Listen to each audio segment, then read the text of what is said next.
Hi guys, how you all doing? Today I wanted to share a quick encouragement. And my encouragement is that the Lord would vindicate you. Our God, our King, our Jesus will vindicate you. And I say this because there was a time in my life where I didn't know how to allow God to vindicate me, to defend me. And growing up, I was really quiet, very shy, very into my own bubble and stuff. And you see, sometimes when people see that you are that kind of person, a lot of people try to take advantage. So I used to bottle things in. I used to keep things in, and I used to be like, okay, there's no need. And you see, around that time, in as much as I was quiet about it, what I was supposed to do was to channel things to God. And it got to that point where I was like, you know what, this time I'm going to stand up for my right, because things became too much.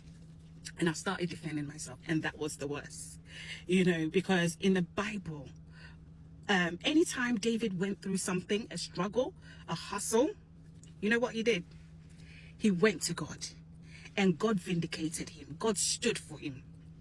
And there was a time where I started taking things into my own hands, and I started defending myself. And I remember my partner used to tell me that, Liz, don't defend yourself, especially when the false accusation does not make sense. When, you know, the things that are going on does not make sense. When you can't put, you know, the beginning to it and the end to it. Don't leave it. And sometimes it used to be hard. It used to be so hard because you're thinking, I haven't done this. This doesn't make sense. Can't people see that it's not true? You know, and I used to always, sometimes I'll be able to keep myself together. But there are times that I'll be like, nah, this is too much. I need to take things into, you know, just like voice out, let people know that what is going on is not true. And that was also wrong. And it got to a time I just went quiet.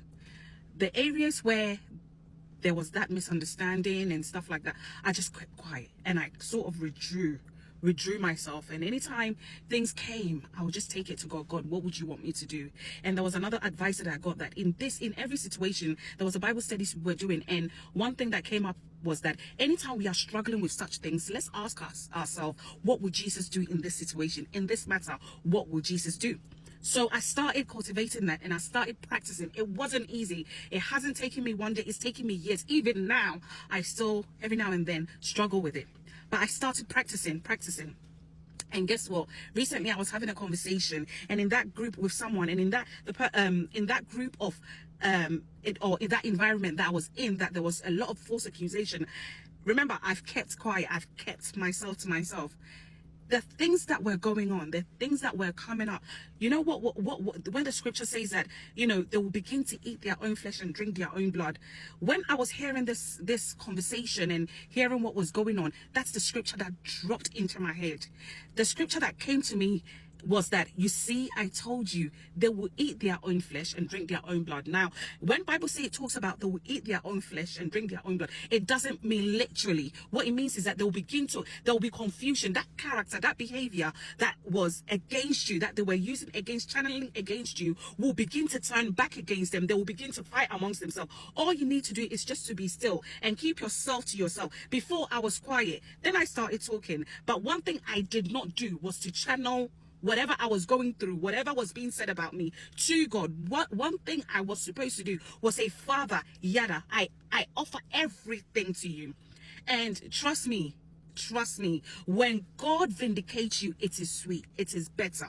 Now, you know, when Ahithophel, you know, was angry with David for what he did, what Ahithophel could have done was to channel his bitterness, his anger to God, and say, God, this is how I feel about this situation. It's really hard for me. I can't handle it. This is it. But he took things into his own hands. Now, when you look at people like Joseph, when every single thing happened and his brothers came to him, what did he do? He left it to God, and God vindicated him. God turned things around. He said, and I love this, he says that you meant it for evil, but God turned it around for my good. Through that, he became a prime minister. Through that, he was able to draw closer to God. Through that, he was able to learn maturity. Through that, he was able to do pick up certain character that is pleasing to his father. Through that, he matured. He learned other languages. He learned other things. Now, when we talk, studied the scripture of Hannah.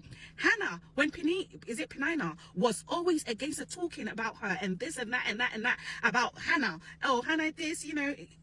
What did she do? She went to church. She went to the synagogue. She went to a place where she could have a quiet time. She wept. She cried. She didn't cry onto anyone. She didn't try to defend herself before her husband and say, you know, kick this person out, or, you know, I'm going to fight you. I'm going to battle you. I'm going to defend myself because I have every right. I'm the first wife. What she did was to go to church and channel everything to God. Wept before God. A lot of the time we feel like we need to take things into our own hands, but if we can't, see a bit to me,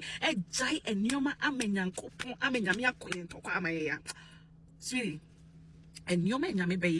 if we are able to channel things to God and let God fight our battles for us, you will see what God will do. Bible says, David said, Lord, vindicate me. Lord, vindicate me. Don't put me to shame. Vindicate me. Don't let them go. Vindicate me. A lot of the time, that is the language we need to speak.